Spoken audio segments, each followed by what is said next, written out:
जय गुरुदेव। कल हम निर्वाण प्रकरण में उसका पूर्वार्ध हमने कंप्लीट किया, जहां पे श्री राम जी को शक्तिपात द्वारा निर्विकल्प समाधि समाधि प्राप्त हुई और फिर उसी समाधि में वे बैठे रहे काफी देर तक। उसके बाद विश्वामित्र जी ने वशिष्ठ से कहा कि इन्हें यहाँ से बाहर निकालिए, क्योंकि इनका भी काफी कार्य करने बाकी है। और वशिष्ठ जी ने भी श्री राम जी को बड़ा सुंदर उपदेश दिया कि लोकोपकार करना बाकी है, अभी तो तुम्हारे सारे कार्य बाकी है। इस स्थिति में बैठे रहना उचित नहीं।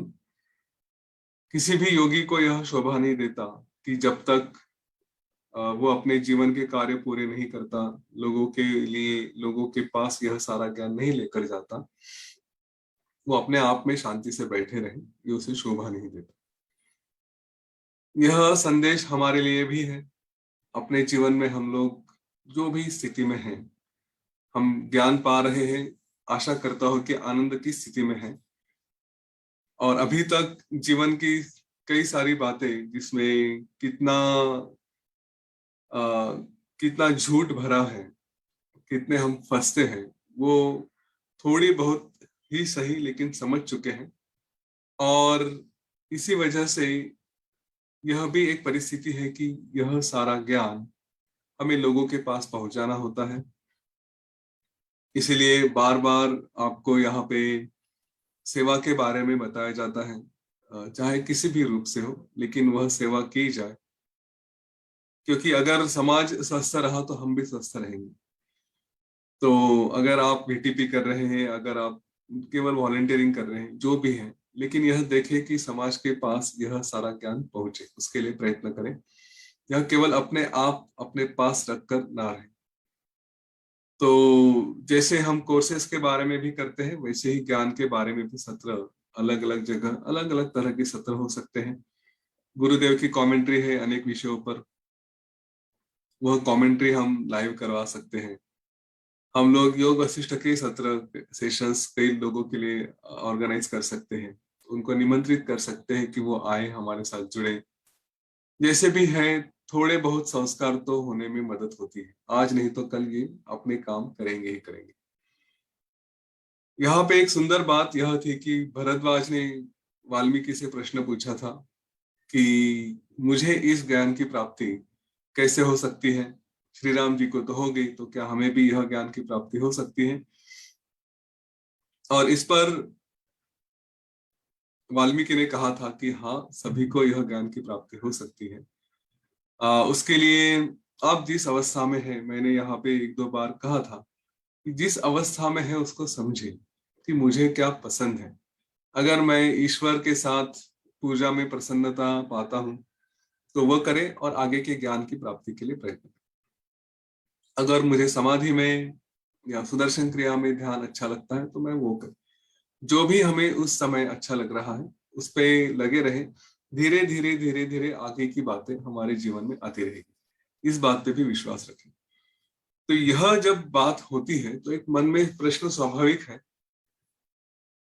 कि क्या इसी जीवन में, ये हमारी तृष्णा अभी तक आ चुकी होती है।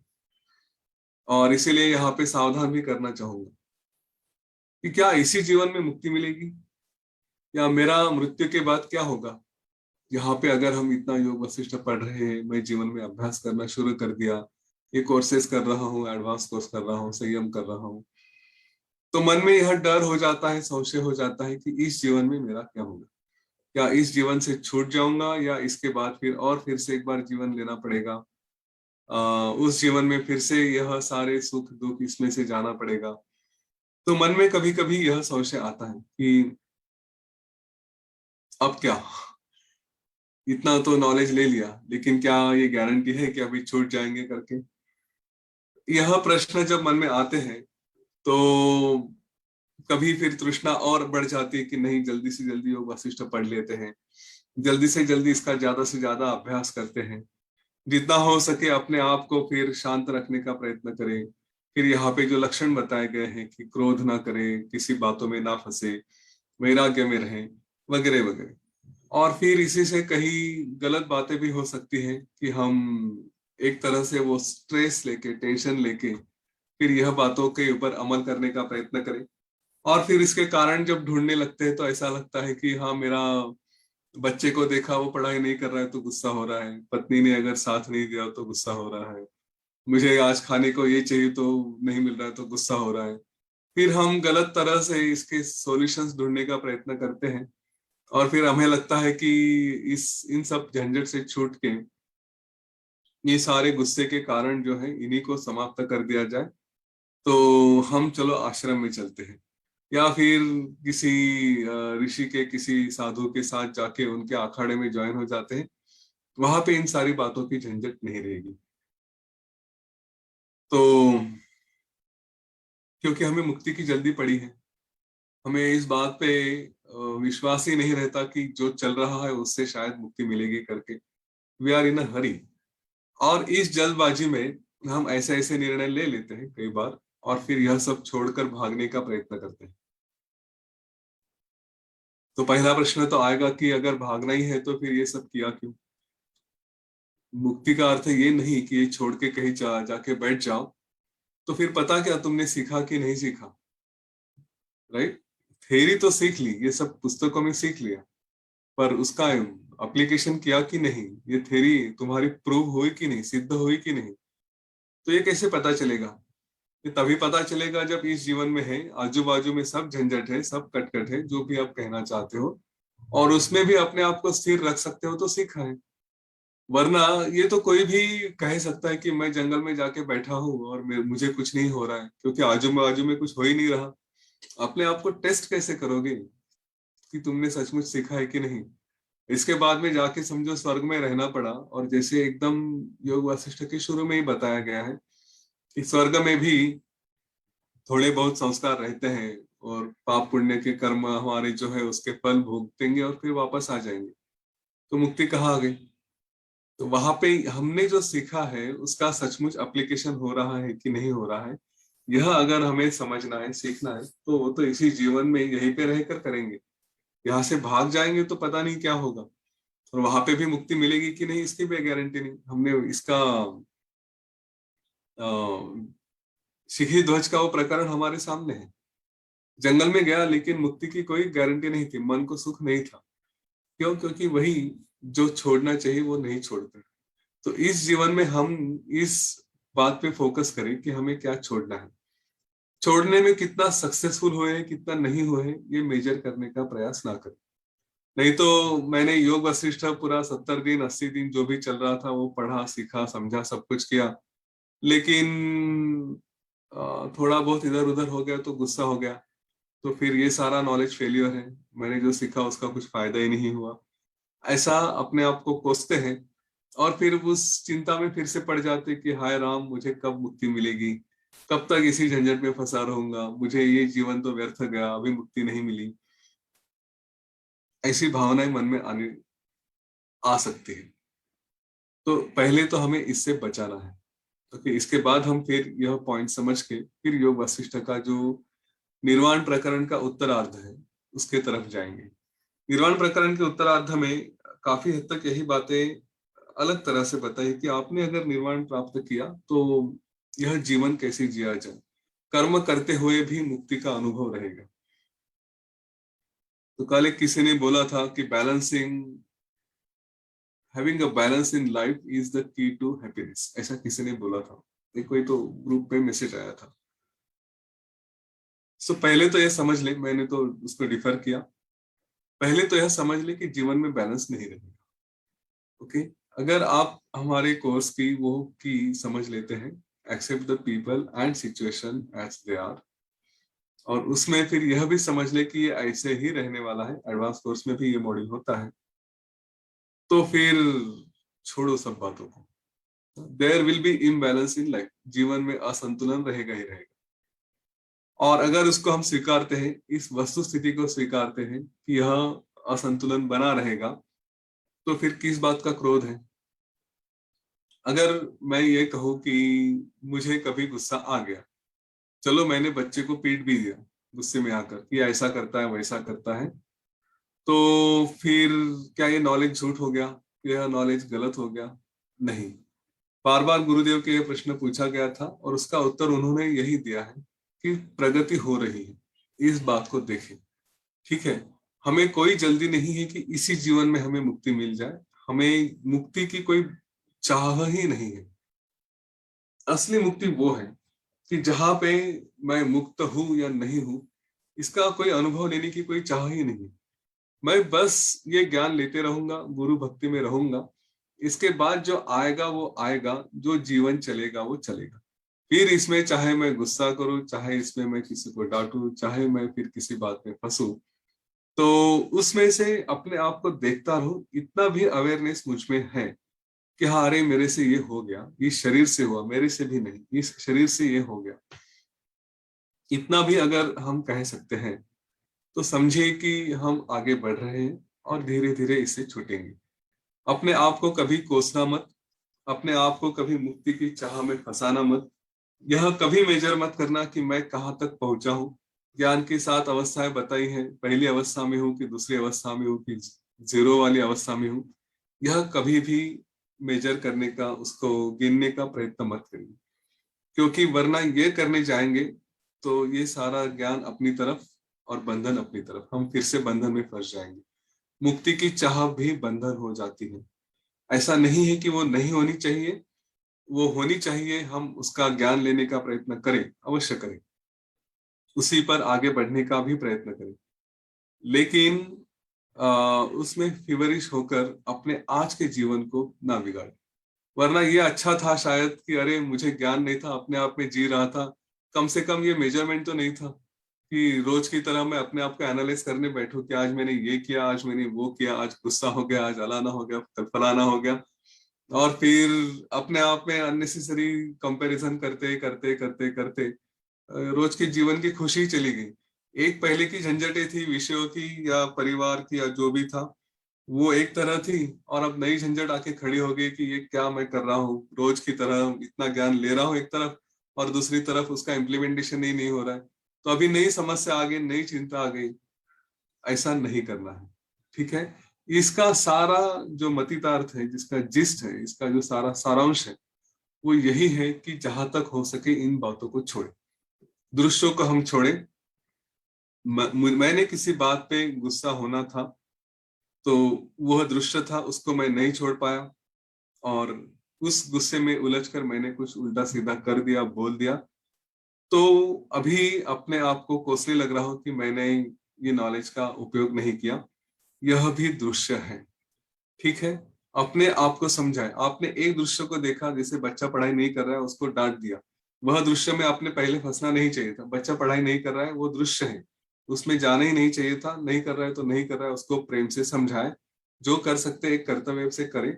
वो दृश्य था, उसमें आपने फंस गए, उसमें आपके इमोशंस आ गए, आपने उसको डांट दिया, ये एक कहानी हो गई। लेकिन अभी फिर से वो जो हुआ कि मैंने डांटा, मैंने उसको मारा, मैंने उसको बोला, कुछ किया, और ये भी नहीं होना चाहिए था, ये भी गलत हुआ, और इसके लिए अपने आप को कोसना। तो ये दूसरा दृश्य हुआ। पहला दृश्य था वो पढ़ाई नहीं कर रहा है, दूसरा दृश्य था कि आपके शरीर ने जाके बोला, आपके शरीर ने जाके डांटा। आप उस दूसरे दृश्य में कम से कम मत फंसिए। ठीक है, ये शरीर से हो गया, हो गया, इससे अपने आप को बचाना। कभी भी गिल्ट में या नॉलेज को चैलेंज करने के चक्कर में मत पड़िए। ठीक है, ये होते रहेगा, धीरे धीरे धीरे धीरे इसकी प्रगति होती रहेगी। और यह बात हमने अपने आप में तय कर ली है, तो थोड़ी बहुत बातें हम गुरु के ऊपर भी छोड़ दें, हमारे ज्ञान के विश्वास के ऊपर भी छोड़ दें, जो यह ज्ञान बताता है कि इससे आप छूट जाएंगे। और वो होता है, समय लगता है, लेकिन चलता रहेगा। बैलेंस इम्बैलेंस ये बातें होती रहेगी, धीरे धीरे धीरे धीरे हम इस संतुलन में ज्ञान की तरफ झुकते जाएंगे, इसका परिणाम बढ़ते जाएगा। क्यों हो रहा है, कब हो रहा है, कितना हो रहा है, ये मेजर करने की कोशिश मत करिए। अभी इतना इक्वल था, अभी धीरे धीरे धीरे धीरे कम जा रहा है, कितना कम गया, अभी तक पूरा नीचे क्यों नहीं गया, ऐसी तुलना ना करें। ठीक है, इस बात का अनुभव रखें, इस बात के बारे में सावधान रहें, और उसके बाद फिर हम लोग निर्वाण के उत्तरार्ध में चलते हैं।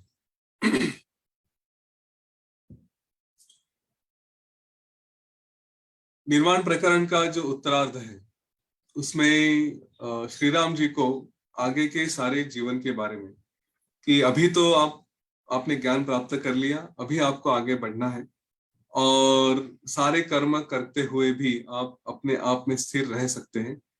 यह एक अनुभव देने के लिए, यह विश्वास देने के लिए वशिष्ठ ऋषि ने उनका डिस्कोर्स,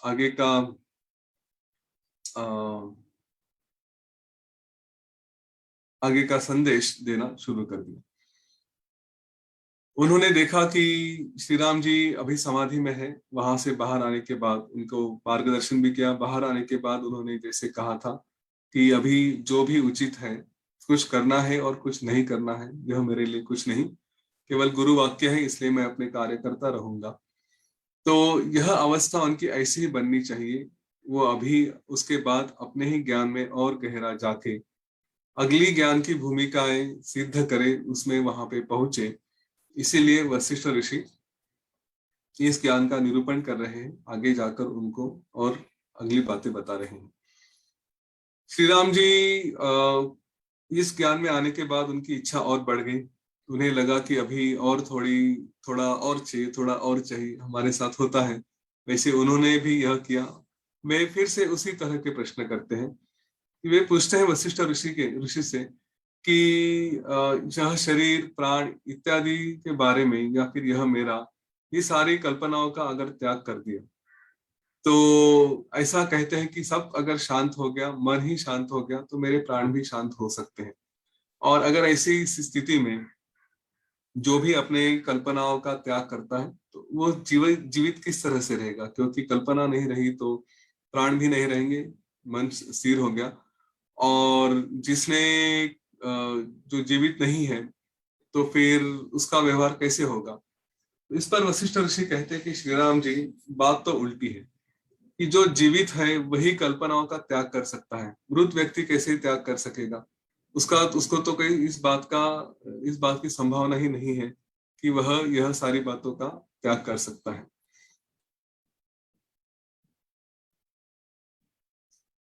इसमें वे कहते हैं कि यह जो मैं, मेरा, ये सारी जो भावनाएं होती है, यह केवल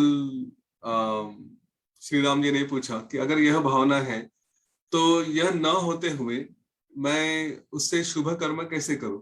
इसका अर्थ यह है कि जिसने यह सारी कल्पनाएं छोड़ दी हैं, फिर वो क्यों कुछ करे, उसको कुछ करने के लिए कोई कारण ही नहीं है। क्योंकि अगर कल्पनाएं छूट गई, यह अच्छा है या बुरा है, हम अपने जीवन के बारे में भी इस स्थिति में देख सकते हैं कि अगर मैंने यह कल्पनाएं छोड़ दी कि क्या करे और क्या ना करे, क्या शुभ क्या अशुभ, तो फिर उसके द्वारा कार्य ही क्या होगा, कुछ कार्य वो करेगा ही नहीं।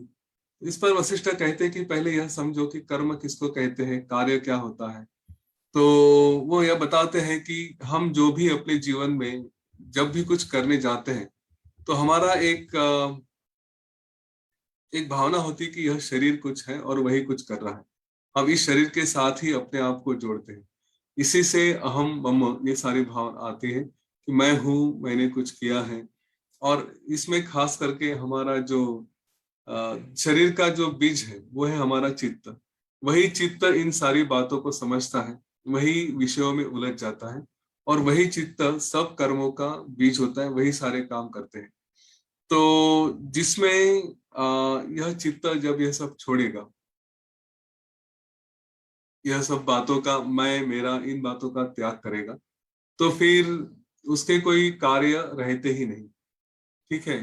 जो इस विषय में रहेगा कि मैंने चित्त का त्याग किया है, फिर मुझे कुछ करना ही नहीं है, तो मैं शांति से बैठा रहूं, वो भी उसकी एक स्थिति हो सकती है। और दूसरी स्थिति वो भी है कि चित्त का त्याग किया है, तो फिर जो सारी बातें करनी है वो मैं कर सकता हूँ। कुछ करना है या नहीं करना है, ये दोनों रूप से उसके पास ऑप्शन रहते हैं। लेकिन इन बातों से जो केवल अहम का त्याग है, वो नहीं हो सकता। अहम का त्याग कर कर ही सारे कर्म करने हैं। अगर अहम का ही भाव रहा कि मैं हूँ और मैं कुछ कर रहा हूँ, या फिर मेरा यह शरीर है और मैं शरीर के द्वारा कुछ कर रहा हूँ, जब तक यह मैं है, तब तक उसके कर्मों का नाश नहीं होगा। तो फिर वो कर्मों में ही फंसता रहेगा। इसलिए पहले अपने अहम के साथ अपने चित्त का त्याग करना आवश्यक है। और फिर जो हो रहा है वो केवल कर्तव्य है, वो केवल गुरु वचन है, शास्त्र वचन है, उसी से तुम्हें सब कुछ करना है। तो पहले यह देह कुछ कर रहा है तो यह देह मतलब मैं, यह भावना छोड़ो। जो जीवित है उसके लिए यह उसके लिए वो बताते हैं कि उसके लिए देह त्याग वगैरह यह संभव नहीं। उसने देह त्याग करके, शरीर करके उसने कुछ अचीव किया, उसको अर्थ नहीं। हम देखते हैं कई लोग आत्महत्या कर देते हैं, मुझे जीवन में कुछ नहीं करना है, या फिर जो है उससे छूट जाना है, तो देह त्याग करके वो कुछ अचीव करने का प्रयत्न करते हैं। यह देखे कि छोड़ तो रहे हैं लेकिन उसमें भी कुछ अचीवमेंट की एक भावना रहती है, मुझे कुछ प्राप्त करना है, मुझे किसी बात से भागना है। मतलब मैं अगर भागने में सक्सेसफुल रहा तो इसका अर्थ है मैंने कुछ प्राप्त कर लिया। तो क्या प्राप्त कर लिया? मैंने ये सारे कर्म छोड़ दिए, सब कुछ छोड़ दिया, वो भी एक प्राप्ति हो जाती है, कि छोड़ना भी प्राप्ति हो जाती है। तो वशिष्ठ ऋषि इसी बात पे श्री राम जी को सावधान करा रहे हैं। वे कहते हैं कि शरीर त्याग से कुछ संभव नहीं हो सकता, और अगर शांति से बैठे रहे, कुछ भी नहीं किया, तो भी कर्म त्याग नहीं है, क्योंकि वही फिर से मैंने यह छोड़ दिया, मैं कुछ कर नहीं रहा हूं। यह जो रहा हूं का एंड शब्द आता है उसमें, कि मैं कुछ कर नहीं रहा, वो नहीं की बात है, लेकिन फिर भी साथ में एक अपने आप पे वो अनुभव आता है कि चलो मैं कुछ कर नहीं रहा, मतलब मैं शांति से बैठा हूं। तो इसका अर्थ फिर भी हमने कर्म का त्याग नहीं किया। तो इसीलिए क्या करना चाहिए? तो अपने जीवन में अपने जो प्रारब्ध से हमें कर्म आते हैं, वही कर्म हम करें, उसी में रहे, लेकिन सारी बातों से असंग रहें, किसी में फंसे नहीं। और केवल मैं एक चिन्ह मात्र हूँ, मैं केवल एक ब्राह्मण हूँ, इस भाव में रहकर अपने मन में कर्म इस शब्द की कोई उत्पत्ति ही ना होने दे कि कुछ कर्म हो रहा है, ऐसी कोई भावना ही नहीं रखे। जो भी होगा बस हो रहा है, मैं कर रहा हूं, यह भावना ना रही तो फिर अपने आप से कर्म त्याग होता।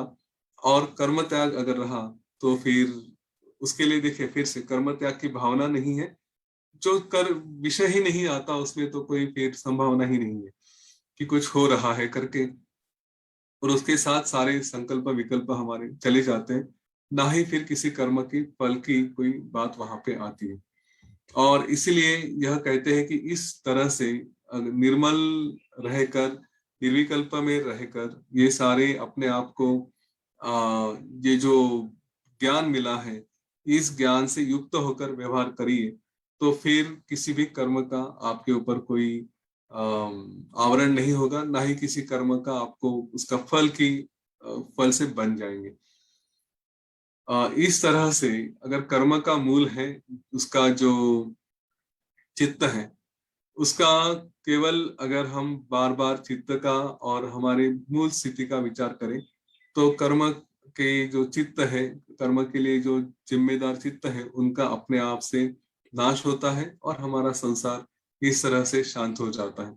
और इसके बाद फिर वो बताते हैं कि ये जो, हाँ अभी तक तो हमने अहम भाव का अभ्यास किया है कि मैं हूँ, लेकिन अभी बता रहे हैं कि एक इसमें मैं नहीं हूँ, यह भी एक भावना, अनअहम भाव होता है, उसका भी अभ्यास करने के लिए बताते हैं। वो यही कहते हैं कि एक बार उस भावना का हमने अभ्यास किया, तो फिर पूरा जो हमारे सारे संसार के बीज है, वही अपने आप से नष्ट हो जाते हैं। क्या करें उसके लिए? तो बस ज्ञान से कर्म त्याग करें, और फिर अपने आप में स्थिर रहे। यह जो जीव है, यह केवल जब वासनाओं से शून्य हो जाता है, जब कोई वासना नहीं रहती, और आज जैसे शुरू में ही बता रहा था, तो फिर वह जीव चाहे घर में रहे, चाहे जंगल में रहे, चाहे उसके पास संपत्ति हो ना हो, लेकिन वह हर स्थिति में अपने आप से स्थिर और शांत रहता है। घर में अगर रहा और इन बातों में अपने आप में उलझा नहीं रहा, उसका जीव शांत रहा, तो भी वो एक तरह से वन में है, इसी तरह से है। और उल्टा अगर रहा कि जो वन में गया लेकिन मन शांत नहीं रहा, मन विचारों से भरा हुआ है, तो फिर वो यही है कि कई हजारों लोगों के बीच में बैठा है, इस तरह के अनुभव उसके रहते हैं। इसलिए वे कहते हैं कि तुम जैसे तुम्हारे बाण होते हैं, कि वो अपने एक बार वो पकड़ लिए, तान लिए, तो उधर ही पक्के बैठे रहेंगे। उसी तरह तुम भी ब्रह्म पद को, उसी भावना को, मुक्ति की स्थिति को पक्के पकड़ कर बैठे रहो, अपने आप में रहो, उसको छोड़ो नहीं, एक क्षण भी उसको भूलना नहीं, उसके साथ रहो। यह जो मेरा अहंकार है या मेरी अहम की भावना होती है, उसको आकाश की तरह शून्य स्वरूप समझकर सारे पदार्थ, सारी भावनाओं से विरहित हो जाओ, उससे दूर रहो। या फिर समुद्र में जैसे हम किसी पत्थर को फेंकते हैं जो वापस आने की कोई संभावना नहीं होती, इसीलिए जो भी विषय तुम्हारे पास आते हैं, उन्हीं विषयों को यह मैं नहीं हूं, ना अहम ना हम, मैं यह नहीं, मैं यह नहीं, ऐसे बता के उनसे दूर भागो या उनको दूर भगाओ। इस तरह से अपने आप में असंग भावना से रहो, इसमें मेरा इन विषयों का कोई संबंध नहीं है, यह अपने आप को बताओ। और फिर इससे तुम मुक्ति का अनुभव लेते रहेंगे, इसमें फिर तुम कर्मों में नहीं फंसेंगे। बार बार विषयों के बारे में बताया जाता है कि यह एक सुंदर सी चाबी दी गई है यहाँ पे। मैं जैसे आज थोड़ी देर पहले बता रहा था कि हम दृश्यों में फंसते हैं, दृश्यों से ही विषय आना शुरू होते हैं। आज अगर हो सके तो उस पे भी यह बातें हो गई है कि यह दृश्य, यह भावना, यह विषय, ये वासना, ये सारी कैसे आती है, उसका एक सुंदर सीक्वेंस दिया है और उसमें कैसे छूटा जाए वो भी बताया गया है। लेकिन अपने आप को बार बार जब भी कुछ देख रहे हैं, आंखें खुली रख के या आंखें बंद रख के, दोनों समय यह बताए कि मेरे मन में जो विचार आ रहे हैं, आंखों से सामने जो दिख रहा है वो तो केवल दृश्य है, लेकिन आंखें बंद करके भी जो दिख रहा है, जो हमें थोड़ा हमारे प्राण स्पंदों को हिलाते हैं, हमारा प्राण अस्थिर करने का प्रयत्न करते हैं, वह विषय भी केवल असत्य है, वो सत्य नहीं है, वो दृश्य भी सत्य नहीं है। यह समझे, यह मैं नहीं हूं, यह मेरा नहीं है। यह भाव बार बार अगर हम अपने आप में लेकर आते हैं, तो फिर हो सकता है कि हमारे प्राण स्थिर हो जाए, मन स्थिर हो जाए, और फिर यही ज्ञान हमारे अंदर अच्छे से आना शुरू हो। आत्मज्ञान के बारे में वशिष्ठ ऋषि ने बताया है, और जो आज हम थोड़ा इस पे चर्चा कर रहे थे कि आत्मज्ञान ये कोई ऐसा विशेष फल हुआ या कुछ हमारे पीछे ऐसा एक बल्ब लगा, लाइट लगा, ऐसी कोई स्थिति नहीं होती। वास्तव में इसके ऊपर जो आज मैं कहने वाला था वही आज सामने आ गया है कि जीव भाव मेरा नष्ट हो गया, मैं नहीं हूं, मैं ये हूं, मैं वो नहीं हूं, ये सारी जब बातें हो गई, तो ऐसा कोई विशेष बात होगी ऐसा मत समझना। काफी लोगों को यह होता है एनलाइटनमेंट मतलब क्या होता है, तो मेरे अनेक अवतार हो सकेंगे, एक साथ 10 या 3 जोशी अलग अलग जगह दिखाई देंगे, या फिर मेरे पीछे ऐसा कोई प्रकाश रहेगा, या फिर मैं हवा में उड़ सकूंगा। ऐसी कोई सिद्धि नहीं है। आत्मज्ञान मतलब ये सब है ऐसा नहीं है। वे कहते हैं कि ये कोई बहुत बड़ी बात हुई, मुझे कुछ विशेष फल मिलने शुरू हो गए, ऐसा भी नहीं है। जैसे अंधेरा निकल जाता है, प्रकाश आता है, वही इतनी सादी सिंपल बात होती है। हाँ, इसके अपने आप से कुछ फल आते होंगे तो वो आते होंगे, वो हमारे कर्म, हमारी सिद्धि जो भी है, लेकिन ये अपने आप में कोई विशेष घटना है, इस तरह से इसको ना देखा जाए। यह केवल जैसे एक बल्ब लगा तो अंधेरा छाया था, वो चला गया, इस तरह से ही ये घटना होती है। नहीं तो अगर हम उसको एक तरह से फल के स्वरूप में देखें कि मेरे जीवन में आत्मज्ञान आ गया और कुछ मिल गया, तो फिर से वही कि एक तरफ ज्ञान और दूसरी तरफ उसके फल, इन फलों के चक्कर में ही हम फिर से जो द्वैत भाव है, मैं और या फिर मेरा ज्ञान और उसके फल, इसमें हम उलझ जाते हैं। तो यह जो आत्मा है या आत्मज्ञान है, यह केवल एक है, अद्वितीय है, तो इससे कुछ और नहीं आ सकता। ये अपने आप में रहना, यही एक सिद्धि है। इसको थोड़ा अगर फिर से एक्सप्लेन करना रहा, तो मैं अपने आप में हूँ, सब कुछ अपने आप में है, तो फिर मुझे कुछ फल क्यों नहीं मिल रहे? अगर कुछ फल मिल रहे हैं तो मैं अपने आप से अलग से कुछ पाने का प्रयत्न कर रहा हूँ और उसकी अपेक्षा कर रहा हूँ। तो फिर से जो अपने आप में सब कुछ मैं हूँ, इस भावना से एक तरफ मैं और मुझे मिलने वाले फल कुछ और मैं पाने का प्रयत्न कर रहा हूँ, इन दो बातों में हम फिर से उलझ जाते हैं। तो वे कहते हैं कि ऐसा कुछ नहीं है। यहाँ पे ये जो ब्रह्मा या फिर सारे दृष्टांत, ये सारी बातें भी रुक जानी चाहिए। देखिए, बड़ी सुंदर बात कही है। केवल मैं हूँ ये भी बात मैं हूं यह भी समाप्त हो जानी चाहिए। ध्यान में जब हम समाधि में ऐसी अवस्था में पहुंचते हैं कि ना, मैं तो कहता हूँ ऑब्जर्वर भी नहीं है, दृष्टा भी नहीं है, साक्षी भाव भी नहीं है, बस है। जो है उसको मैं हूं यह भी बताने की आवश्यकता नहीं पड़नी चाहिए। वो आखिर का अंतिम अनुभव हमारा रहता है। वहां फिर जैसे हमने पहले भी कहा था कि शब्द के परे, शब्दातीत जिसको कहते हैं, उसके परे स्थिति होती है। शब्द ही नहीं है ना, शब्द है ना, फिर कोई बाकी पंच तन्मात्र है, कुछ नहीं है, बस है। इस भावना को कोई वर्णन नहीं किया जा सकता। कुछ है तो है, उसको और किस बातों से कहेंगे। और उसमें रहना यही एक है। तो मैं उसमें रहूं यह भी भावना नहीं होती, मैं उसमें हूं ये मैं भी नहीं रहता। वो केवल उस स्तर में हम रहते हैं, और उसी को कहते हैं कि वही एक हमारी अंतिम स्थिति है। उसमें ब्रह्मन है या फिर उसके कई सारे दृष्टांत हैं, ये सारी बातें वहीं पे रुक जाती हैं, उसमें कुछ भी नहीं होता, कोई स्थिति नहीं होती। और वशिष्ठ जी कह रहे हैं कि इतना आश्चर्य की बात है कि जो बड़े बड़े आ, यहाँ पे इस स्थिति में कई सारी आपत्ति आई, कई सारे वेदनाएं आती हैं, यह सब कुछ सह सकते हैं हम लोग। लेकिन केवल यह बात कि मैं नहीं, इतना सहन करने में कौन सी मुसीबत है, कौन सी समस्या है। हम बाकी सब कुछ अपने जीवन में सह लेंगे, लेकिन अपने आप को छोड़ने में हमें बड़ा ही दुविधा होती है कि मैं नहीं, यह अगर बताना भी रहा तो नहीं बता सकते, हम फिर से उन बातों में उलझ जाते हैं। और यही वे बता रहे हैं कि इतना ही सहन करो, अपने आप में रहो। मैं हूं या मैं नहीं हूं, इन दोनों बातों में फंसने में अर्थ नहीं है। एक बार जिससे यह अंकुर नष्ट हो जाता है, जिससे यह सारे मैं का भाव ही नष्ट हो जाता है, तो उसके फिर आगे जाकर यह सारा जग रूप, जग के सारे समुदाय वे भी नष्ट होते, उनका भी कोई अस्तित्व यहाँ पे रहता नहीं। सारा जग ही उसमें समाप्त हो जाता है। और फिर कह रहे कि कितनी सुंदर बात है कि अगर मैं नहीं यह बात खत्म कर दी तो अपने आप सारा जग ही खत्म हो गया, मैं फिर भी रह जाता हूँ, लेकिन वो मैं रूप से नहीं रहता, जो भी मेरा असली स्वरूप है उसी से रहता, और बाकी सारी बातें तो अपने आप में समाप्त हो जाती। इतनी सुंदर है, इतनी आश्चर्यकारक बात है। तो उसको प्रयत्न करो, बहुत आसान, बहुत सीधा है मैं को छोड़ना।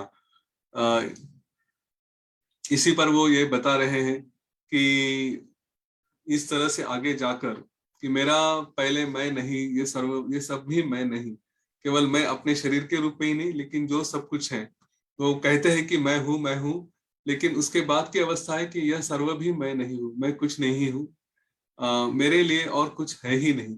यह अभी यहाँ पे मैं हूँ यह अभिमान तो छोड़ना, शरीर तो हूँ यह भी छोड़ना, लेकिन उसके बाद फिर यह सब कुछ मैं हूँ यह भावना में हम आते हैं, और उसके बाद वो भी भावना छोड़ दो। मैं शरीर भी नहीं हूँ, मैं समष्टि भी नहीं हूँ, जो कुछ भी है वो केवल एक ब्रह्म है। और उसके बाद में फिर वो ब्रह्म की कल्पना भी छोड़कर अपने आप में, जिसको उन्होंने कहा है कि अपनी चित्त वृत्ति छोड़कर अपने आप में स्थिर बनकर बैठे रहो। यहाँ पे एक उन्होंने फिर से उदाहरण दे रहे थे कि जैसे हमने भुषुंड की कथा सुनी थी, तो भुषुंड के कथा में उन्होंने जो बात उस समय नहीं कही थी वो अभी बता रहे हैं। भुषुंड ने उन्हें एक कहानी बताई थी वशिष्ठ ऋषि को, कि एक विद्याधर उनके पास आए थे, और विद्याधर ने उनसे एक प्रश्न किया था, तो वही उसके ऊपर यहाँ पे उसका प्रसंग बता रहे हैं कि और क्या ज्ञान दिया था भुष्यंड ने विद्याधर को, वही उसका वर्णन कर रहे हैं। उन्होंने बताया कि जिस एक ऐसा विद्याधर था कि जिसके पास सारी सिद्धियां थी, लेकिन उसके पास ऐसा कोई आत्मज्ञान नहीं था। तो बार बार वह दुखी हो रहा था, उसके इंद्रिय उसके नियमन में नहीं थे, तो वो अलग अलग बातों में फंस जाता था।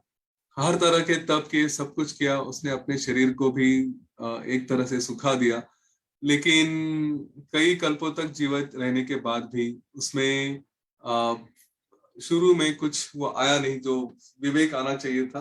पर अंतिमतः उसके अंदर विवेक का उदय हुआ, और उसने फिर भुषुंड के पास आया और उसने यह कहा कि मुझे अभी यह जो वास्तव है वो जान लेना है। मैं अपने इंद्रियों में तो बार बार फंस जाता हूँ। ये इंद्रिय बड़े घातक होते हैं, दिखने में तो कोमल है, विषयों में इतने आसानी से फंसा देते हैं कि पता ही नहीं चलता। लेकिन जैसे ही उसके अंदर चले गए, हमें वो विषय हमारे अंदर लेकर आते हैं, और लेकर आए तो फिर जो कोमल लगने वाले विषय हैं वही पत्थर की तरह सख्त बन जाते हैं, उनसे फिर निकलना मुश्किल हो जाता है। तो मुझे आप बताइए कि इन इंद्रियों से और इन सारी विपत्तियों से मैं कैसे छूट सकता हूँ। इंद्रियों से अगर नहीं जीता गया तो फिर कोई पुरुष किस तरह से सुखी हो सकता है। वही प्रश्न आता है, इंद्रिय मनों को जीते बगैर कोई पुरुष किस तरह से सुखी हो पाएगा। इस पर यह जो बातें चल रही थी, तो विद्याधर ने यही कहा कि मुझे सारे विषय, वैसे तो सब सुलभ है, मुझे जो चाहिए जीवन में सब कुछ मिल सकता है, लेकिन फिर भी इससे बार बार वही उसमें ईर्ष्या आती है, उसमें अवगुण भी आते हैं। और इसीलिए मैं आत्मज्ञान रहित होने की वजह से इन सारी दुखों में मैं फंस जाता हूँ, इसी से मैं दुबलेपन का अनुभव लेता हूँ, और अपने इंद्रियों को मैं अपने आप में अपने कंट्रोल में नहीं रख सकता। यह मेरी सबसे बड़ी समस्या है कि इंद्रिय मुझे भगा के लेकर जाते हैं, मेरे तरफ से जो जो नहीं करना है वो करवाते हैं, और फिर मैं उन दुख में फंस जाता हूँ। मैं दीर्घायुषी हूँ, काफी लंबा जीवन है। यह वो विद्याधर की हम बातें सुन रहे हैं कि काफी लंबा जीवन है, दीर्घकाल जीवित रहने वाला हूँ, लेकिन फिर भी उसका फायदा क्या। ऐसे कई सारे कीटक हैं, कई सारे जानवर है जो लंबे समय तक जीते हैं, लेकिन फिर भी वही बार बार सुख दुख उसी में फंसते हैं।